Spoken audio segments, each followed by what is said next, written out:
Thank you for joining. So, today I will talk about Sawaki Roshi's quotes from this book to you. We are on page 38 at the very bottom.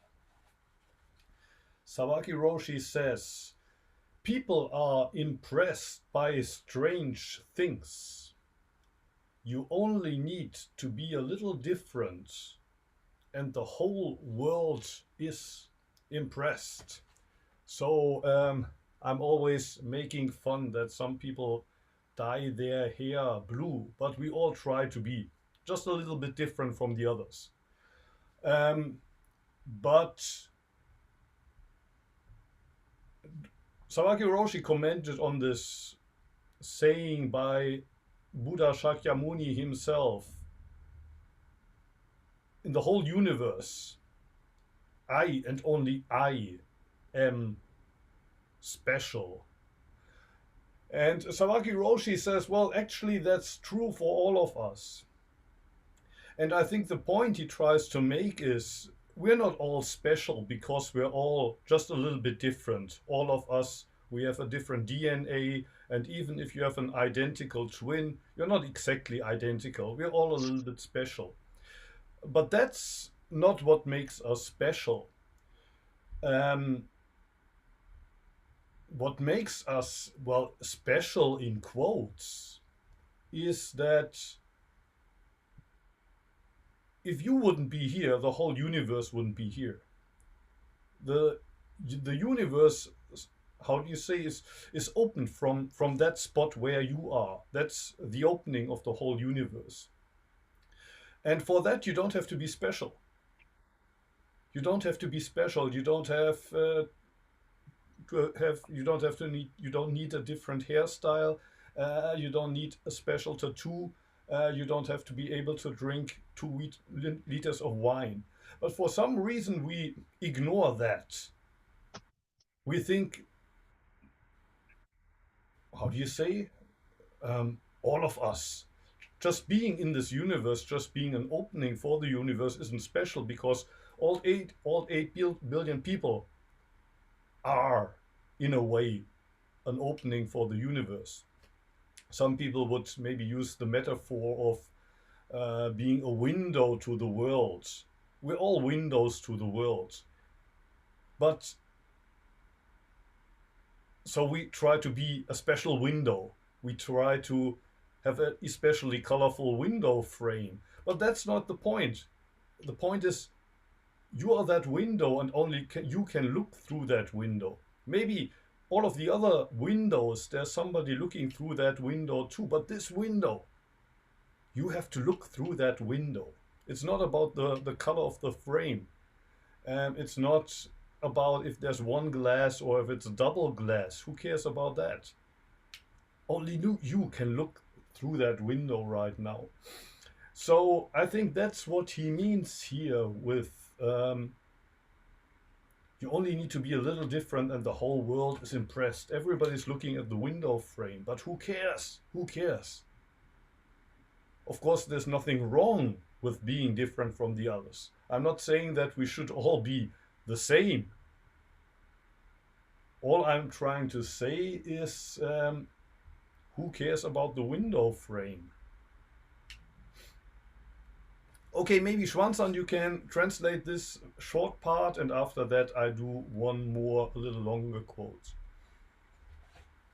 刚刚老师读了，一个短的，我简单翻译一下，就是我们总是被非常奇怪的事情而留下印象，就好像你特别的需要有一些不一样一样，好像当你有一点不一样的时候，这个世界就会对你有印象一样。老师经常他刚刚提到染头发这个例子，就是说我们年轻的时候会想要把头发染成不同的颜色，然后让你和别人有所不同。泽木老师其实他是从释迦牟尼之前说过的一句话，就是我是特别的。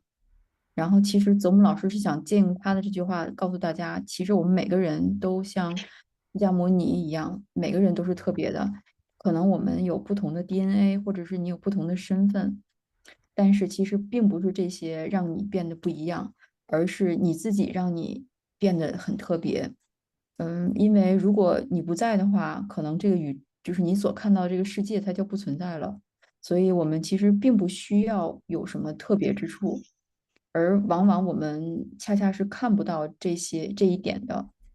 因为世界上有成千上万的人，就好像我们每个人都是一扇窗子一样。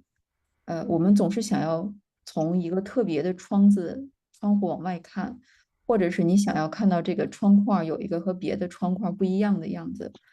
其实，其实我们忽略到了这扇窗只有你能从这扇特别的窗往外看，别人是不可能从这里看出来，不可能是从这扇窗往外看这个世界的，只有你。当然，老实说，想要变得很特别，想要和别人不一样是没有错误的，但是其实是没有人根本在乎你，你特别不特别，没有人真正意识到或者说在意你特别不特别，因为只有你看到的那个世界才是你看到的那个世界，大概是这个意思啊。Thank you. The next one is a little bit longer. Page 39. Some are strong, like lions. Others are long, like snakes. Others can see at night, like weasels. Some have their young stolen, one after the other, until the day when someone breaks their neck, like chickens. Some are taken advantage of their whole life long, and in the end they are slaughtered and eaten. Even the bones and the skin are put to use, like cows. Others always have a place on a woman's lap, where they're happy, like tomcats. All of that is karma. It is neither good nor bad. In the end, a person whose karma is too good falls headfirst into hell. I think even among Buddhists, there are some who think the aim of practice is to improve your karma. So maybe that in the next life you're reborn in a better place. But as probably most of you know, Buddhism is not about karma. If anything at all, if there's anything like a goal in Buddhism, it's about escaping the cycle of birth and death and not to be reborn at all, which is then called reaching nirvana. And I don't know exactly what Sawaki Roshi is referring to when he says that some people's karma is so good that they fall into hell. But maybe he's referring to a story that Dogen Zenji tells in the beginning of a text which is called Chichi Shingi. Those are the instructions for the temple officers. And he says there, the first monk who had the job of a temple officer, actually he was a cousin of Buddha Shakyamuni. One day Buddha Shakyamuni went begging, and he also stopped at the house of his cousin. And he gave his bowl to his cousin, and his cousin said, I'm gonna go to the kitchen and have your bowl filled with rice, and I'm gonna bring it back. And when he brought the bowl back, Buddha Shakyamuni had already went back to the monastery. So his cousin, I forgot the name. The name was Nanda, not Ananda, but Nanda. Nanda wanted to give the bowl to a different monk, but the different monk says, I cannot take the bowl from the Buddha, you have to give it to him personally. So Nanda went to his wife and says, sorry darling, but I have to go out and bring this bowl to the Buddha. And his wife said, okay, but please come back. I'm just making my makeup. Please come back before my makeup has dried. So Nanda goes to the monastery and wants to give the bowl to the Buddha, but the Buddha says, as you're here already, let's shave your head and make you a monk. And the cousin says, no, no, no, I'm married. I can't become a monk. But the Buddha has already somebody called and they shave his head. And the next day, the Buddha and all the disciples go begging and they tell Nanda, you are now officer here in the monastery. You take care of the monastery while we are out. And you clean the place, you close the doors. And while Shakyamuni and the others are away begging, Nanda tries to escape. But when he tries to escape and go back to his wife, Shakyamuni just returns to the monastery and sees him. Where are you going? I want to go back to my wife. But you're a monk already. And after that, Shakyamuni is using his, how do you say, supernatural powers and takes Nanda to a very beautiful mountain. And on top of that mountain, there's a beautiful young girl. And Buddha asks Nanda, how do you like that girl? Is she more beautiful than your wife, or is she less beautiful? And Nanda says, oh, she's so much more beautiful than my wife. And then Buddha says, well, why don't you talk to her? So Nanda talks to her and says, who are you? And she says, actually, I'm waiting here for a monk whose name is Nanda. Right now, he's practicing in the human world, but because of his practice, he will gain good karma. And in the next life, he will be reborn on this mountain, and we will be happy together. And when Nanda hears that, he's very happy. And from that day on, he's practicing very hard in the monastery, and he doesn't want to go back to his wife anymore. But then after a while, all the other disciples of the Buddha don't want to associate with Nanda anymore. Nobody wants to talk with him anymore. And when Nanda asks Ananda, Ananda was the favorite disciple of the Buddha, and he was another cousin of Shakyamuni. When one day Nanda asks Ananda, but you're also my cousin, why don't you talk to me anymore? Ananda says, well, because your aim in practice, your goal is different than ours. You want to improve your karma. We don't want to improve our karma. And Nanda became very unhappy because he heard that obviously his goal of practice was different and he didn't know what he was doing wrong because he thought it's all about improving your karma. So another day, the Buddha takes Nanda on a trip again. He's using his new supernatural powers and takes Nanda on a trip again. And they go to a different bald mountain. It's a totally bald mountain, and there's a withered tree on top of the mountain. And there's sitting a female monkey with only one eye. And the Buddha asks Nanda again, what do you think about this woman? And Nanda says, what are you talking about? She's so ugly, like compared to this monkey, my wife is almost as beautiful as this beautiful girl that you showed me last time. She's so ugly that even my wife is a real beauty. Never in my life would I even want to have to do anything with this ugly monkey. So Buddha says, well, why don't you talk to her? And again, Nanda talks to this monkey. Who are you? And the monkey says, actually, I'm the future wife of a monk called Nanda, who's practicing in the human world right now. And because of his good karma, in the next life he will be reborn in heaven and have a very beautiful wife. But in heaven, he will just enjoy his life He won't continue with this practice. So the day after that, he will be reborn on this mountain, and in the life after his next life, then he will be my husband. And when Nanda hears that, he's shocked and he stops practicing to improve his karma. He realizes it's not about improving your karma. So I could imagine maybe that was in the mind of Sawaki when he says some people's karma is so good that they fall straight into hell.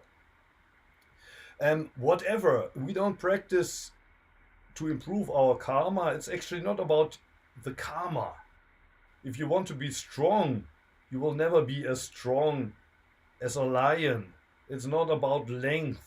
Snakes can be so much longer than we are. It's not about being useful. Chickens are much more useful than any human being can be. It's not about karma. It's not about karma. That's how I read this quote. Maybe after Xuan translates, if you have questions or anything else you would like to share, you're welcome to do so. 刚才老师讲了一个故事，我先把那个翻译给大家说一下。后面一段儿是就是有一些人觉得它很强壮，就好像狮子一样，然后或者是一些非常长的生物，就好像蛇一样，还有一些是在晚上可以看到的，就好像黄鼠狼。所以他们这些他们年轻的时候就好像觉得一个一个在就是一个好像不如一个，一个好像偷了一个，直到有一天，他们就是在一起争斗的时候，比如说谁的脖子被拧断了，像这个小鸡一样哈，像公鸡一样，在战斗中脖子被拧断，或者是他们从他们很长的这个生命当中获得了一些什么利益，然后在这个最后尽头的时候呢，又会被别人吃掉，或者是被屠宰，所以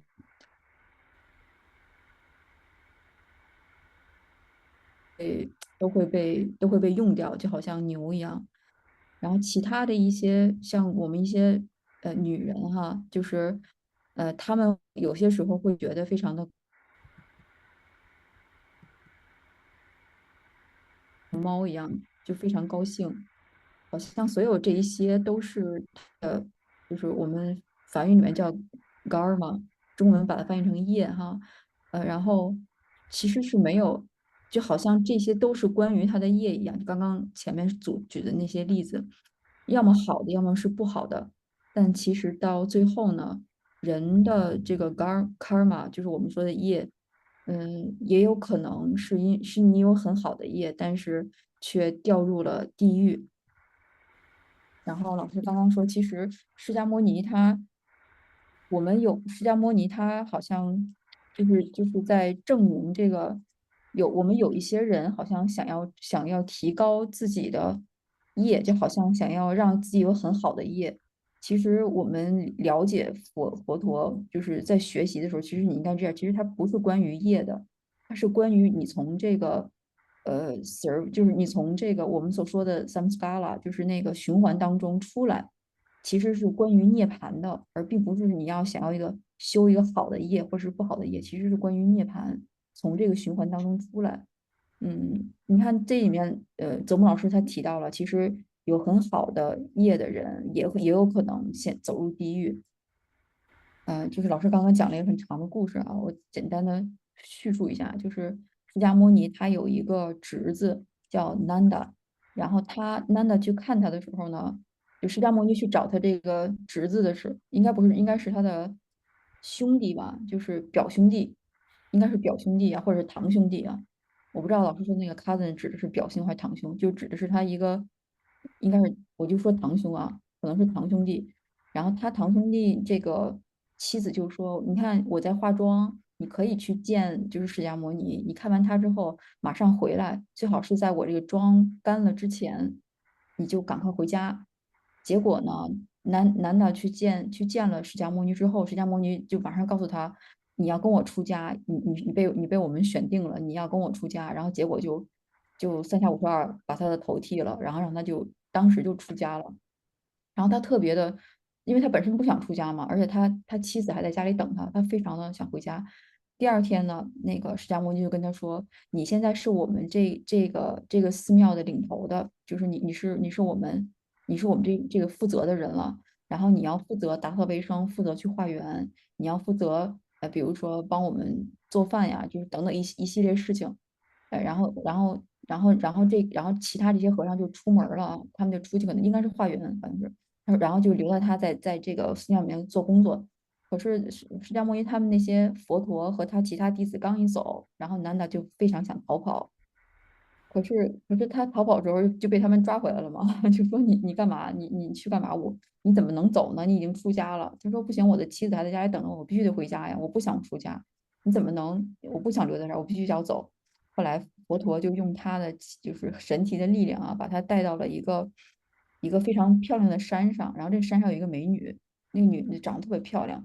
然后释迦牟尼就问南达说：“你觉得这个女的怎么样啊？你觉得这个美女怎么样？”他说：“她好漂亮啊。”然后说：“那你觉得她漂亮还是你妻子漂亮？”他说：“那当然是这个漂亮了，这么漂亮。”然后他说：“那你去跟她聊一聊吧，你看她为什么要在这儿呢？”然后这个美女就跟他说：“那个，然后男的就问他：你在这儿干嘛呀？”然后女的说：“我其实在等一个叫 Nanda 的人，就是他这一世呢修得好的话，有了好的业以后，下一世就会和我在一起，然后我们就会有幸福的生活。”然后娜娜听了之后非常高兴，从这个座山回去之后呢，其实应该是一个梦境啊，就是那个佛陀把他带到了一个非常神奇的地方。然后他回来之后呢，就特别努力的想要修很多好的业，想让自己就是有所成绩。可是其他的一些弟子呢，就是他这样回去之后，其他一些弟子久而久之之后都不愿意跟他说话了，就不愿意跟他交流。就我们所熟知的有一个弟子叫阿难达，对吧？就是佛陀的大弟子。然后呢，他就问他，南达就问阿难达说：“你们为什么都不理我呢？你们怎么不跟我交流呢？”然后这个阿难达说：“我们跟你修的是不一样的，我们并没有想要好的业，还是不想好的业，我们只是在修行。你是非常想要很好的业，你是想要证明你自己，想要你的 karma 变得有提高的。其实我们跟你修的不一样的，我们没办法跟你交流。”然后他就非常生气。然后这个时候，那我跟他们有什么不一样呢？然后回头佛陀呢，又把他带到了，也是用他非常神奇的一个这个能量啊，又把他带到了另外一座山上。然后这个山也非常漂亮，上面有一只母猴子，这个猴子呢是一只独眼儿的猴子，长得非常的，就是一只独眼儿的女猴子啊，都不是人。然后这佛陀就问丹达说：“你看这个，你觉得它怎么样？”他说：“啊，它好丑啊，它还不如我前一世的那个妻子好看呢。”她虽然比就是我上一次见到那个女的说下一世如果我好好修的话，她会是我的妻子。那个女的特别漂亮，这个人还不如我前一世就是还俗之前那个妻子好看呢。然后他说那你去跟他交流一下吧。然后娜娜就跟那个母猴子就聊说你在这儿干嘛呀？然后母猴子说我在等一个叫娜娜的人来，他如果这一世就是如果修得好的话，下一世我们俩会幸福的在一起。然后娜娜回来之后就傻眼了，她就不想再修行了，就是说啊，那我修的这么好，就是为了和这么丑陋的一个人在一起，我就不想修了。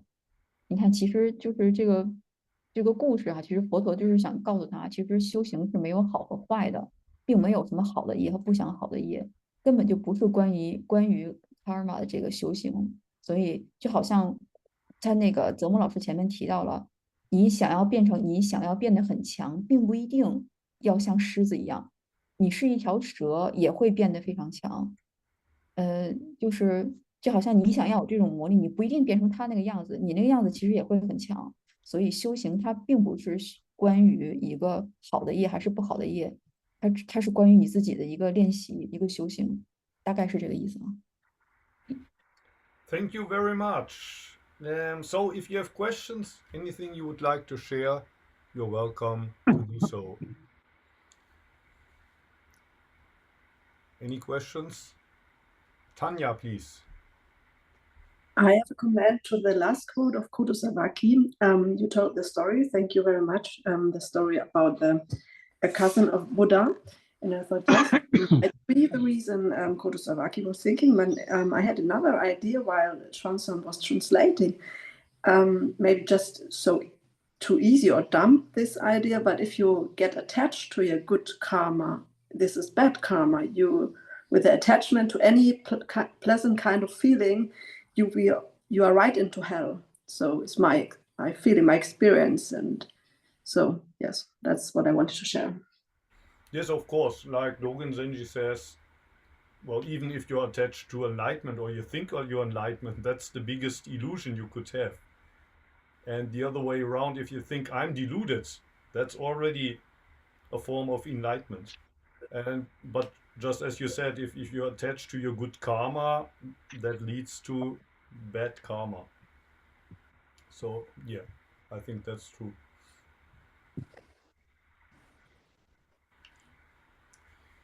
Anything else that you would like to share or ask Werner, please?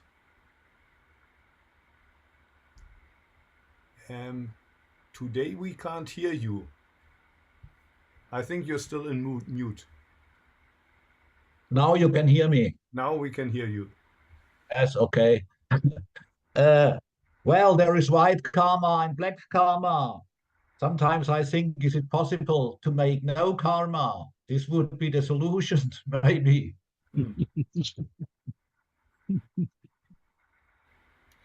Yeah, I mean, some Buddhists say it's the best thing to make no karma at all. I would say you don't even have to be attached to that. I mean, there's nothing wrong with karma. It's just that you should stop calculating. Is this good karma or bad karma? Or am I doing no karma? It's not so important, just as the color of the window frame is not as important like if you actually see. If you see through the window, that's the important thing. And karma also, well, it's secondary.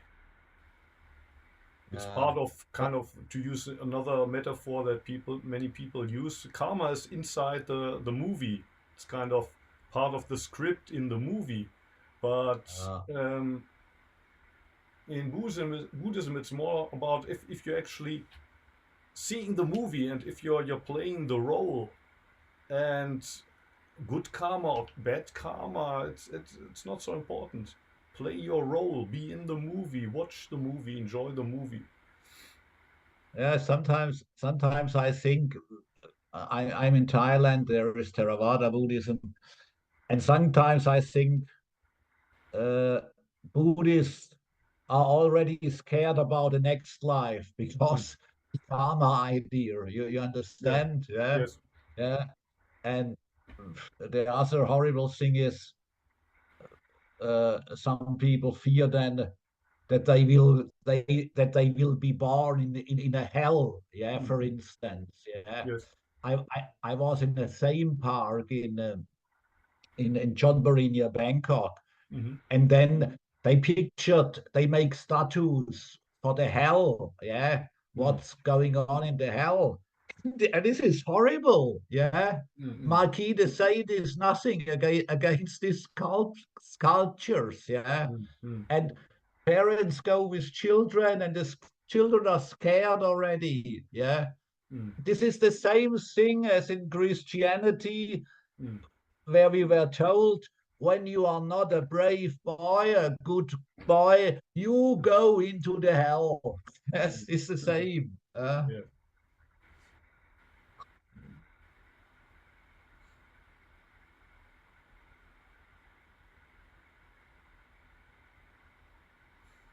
Any other questions? Anything else you would like to share?